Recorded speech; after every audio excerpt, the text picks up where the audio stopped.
وطني. كلشي خايف من المنتخب المغربي بحكم اللعابه اللي كيتكون وكيتوفر عليهم. كيتوفر على لاعبين كبار مثل زياش، مثل بوفال، مثل نصيري وسيرليه.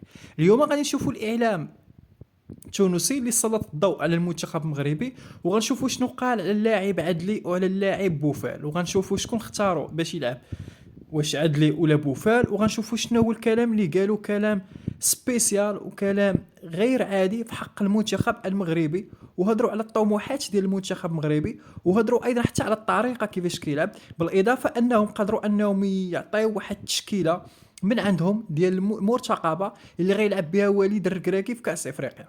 كنلاحظوا اخوتي بانه جميع الاعلام العربي سواء الجزائري او التونسي او المصري كلهم سلط الضوء على المنتخب المغربي اللي كينتظر منه مجموعه من الامكانيات.